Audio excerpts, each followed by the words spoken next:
Embarrassment just keeps piling up for Pakistan. Now it is Sri Lanka that has pulled out of the SAARC summit, which is due to be held in Islamabad this November. Sri Lanka has said that the prevailing environment in the region is not conducive for holding of the 19th summit.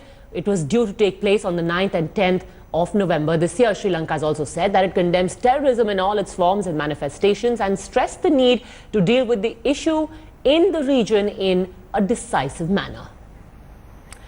We've got Gaurav Sawant with us on the phone line now. Eventually, this summit is going to fall through, Gaurav. But how is Pakistan going to control the damage it has suffered in the subcontinent? Because its former allies, its neighbors, are turning its back on Pakistan. They're back on Pakistan. Padmaja, this is a stinging slap on the face of Pakistan. Not only because Sri Lanka is far detached from ground realities of terror from Pakistan. Sri Lanka is considered close to Pakistan. Sri Lanka has strong military ties with Pakistan, and this is a situation where even Sri Lanka has sided with the just cause of combating terror in this region that emanates from Pakistan. So this is a huge setback to Pakistan and Pakistan-sponsored terror. Afghanistan, India and Bangladesh are all victims of Pakistan-sponsored terror, direct victims. Sri Lanka is not. So Bhutan and Sri Lanka backing out at this stage clearly indicative of the fact that the region has now united against Pakistan-sponsored terror. The fact that even one country of the SAARC summit is spoiled off, now it's something Maldives is everyone else is out in the open for the terror, Padmaja. All right. In fact, we're having a slight problem in that audio link with Gaurav. We'll try and fix that in just a bit. But for those who are just tuning in, now Sri Lanka has become the latest one to snub Pakistan, which means that in the India bloc, remember, India first decided to pull out of the SAARC summit, and siding with it, weighing in with India, are Afghanistan, Bangladesh, and now also Sri Lanka.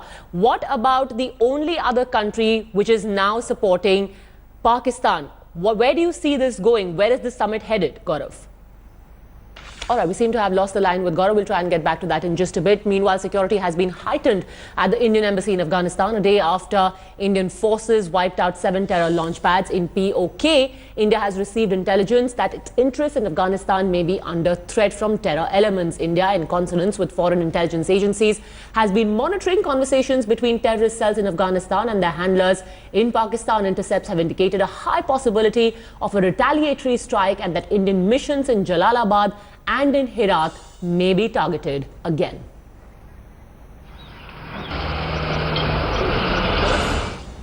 First it was Bangladesh, and now Afghanistan too has supported the preemptive action taken by India against terror launch pads, saying that such acts of self-defense are justified if terror groups are functioning with impunity on the soil of any one country. Afghanistan's ambassador to India took a veiled jibe at Pakistan as well, saying that if terror groups continue to function without facing punitive action, then self-defense in this form will have to continue. He also told us, and I quote, "We hope no one will allow safe havens for terrorists to be used against neighbors." Afghanistan does not make distinctions between terrorist groups. We are against terrorist groups posed as a danger, a threat to any country, any nation in the world. We hope that no one will allow its territory as a safe haven for terrorists to be used, in neighboring countries. If the terrorist groups continue to exist without action, no wonder self-defense against such terrorist groups will be in the form of action that we saw.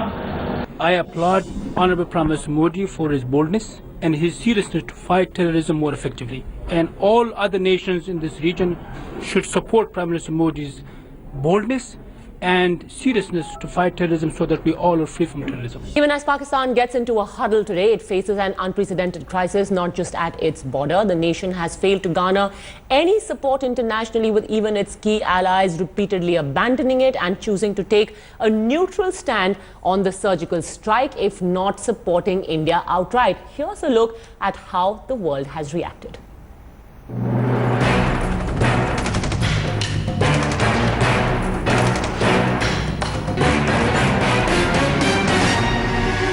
India's surgical strike isn't just a warning to Pakistan, but to terrorists that we will no longer just stand by and watch if blood is spilled.